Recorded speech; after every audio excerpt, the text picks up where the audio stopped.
Also wanted to talk about the book we've been reading as a board.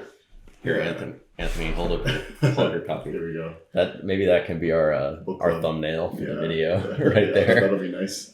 But nice little boost. Yeah, it's Jerusalem, the biography by Simon Montefiore, and it's all the way back from when Jerusalem was first settled to the modern day. So every week we've been going through the years, and it's slowed down recently as we reach the modern era, but it's just been interesting to see this past, and it's punctured in a lot of way that stereotype that people in the Middle East will have always been fighting, and therefore they'll always keep fighting, because that's just an argument I've seen definitely in the West, where it's like it's almost a dismissive, like, why even bother interfering type thing. Doomer mindset, right? Apathetic doomer mindset. Yeah. But there's been lots of periods of peace and interfaith relations, and there's been, even in the depths of when there was violence, there's still been agreements and settlements. So I chose just something very relevant to Lionhearts and to the region of the game, which is from the late 1100s, where Saladin and Richard the Lionheart write to each other, and Richard the Lionheart says, "You and I together are ruined from this war." They're forced to the negotiating table because both of them are personally sick. They've lost a ton of resources as men. They've just completely run out of resources. So even in that, like, height of battle between cultures, they realize the futility of conflict and how it's destroying the land that they're fighting for. Right. The land and the people that they're fighting for. Yeah, the name of our game, Lionhearts, was actually inspired by a book called Lionhearts, which examined the relationship between Richard and Saladin. Lionhearts is actually referring to Saladin and Richard, not just Richard, in the book title. So I think that their relationship is so amazing, because you have two men who are constantly trying to trounce one another on the battlefield. They come from different religions. They come from thousands of miles away. And yet in their letters, you see they have a profound respect for each other, each as generals, as leaders.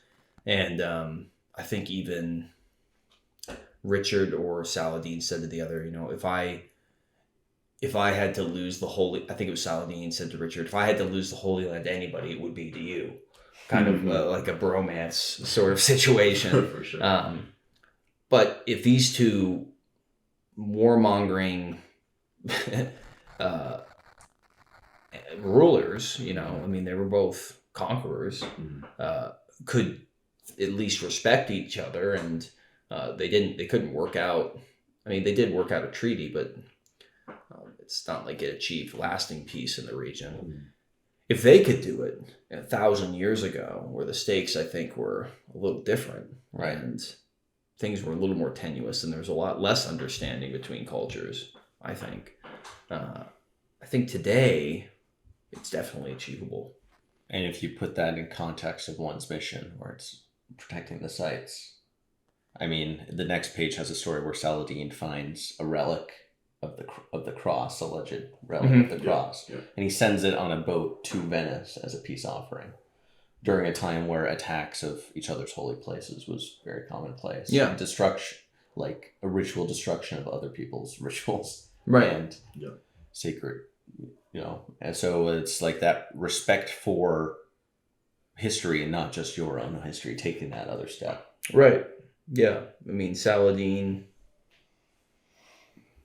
it's not like these dictators weren't desecrating sites and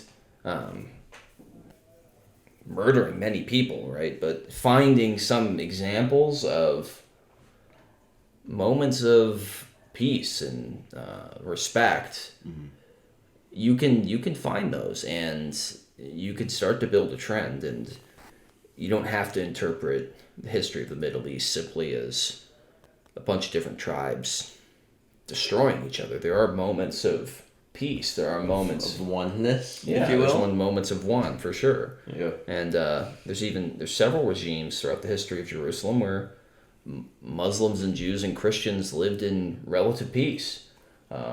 and swapped hands between who was possessing it, right? And periods where there was not peace, and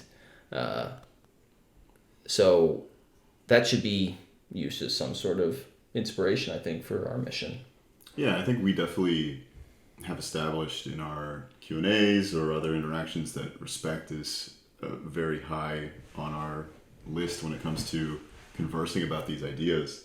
So I think, Colton, you said earlier that maybe people back then had less understanding about each other, but I might even counter and say people now, they may have access to that understanding of other people's beliefs and desires, but they may choose to ignore it in place of their own desires. So if one can also accomplish that goal of respecting and trying to find common ground, maybe not in implementation of policy or in that way, but just understanding that probably both sides or any side comes from a common point of care or the desire for peace that will allow us to have these conversations.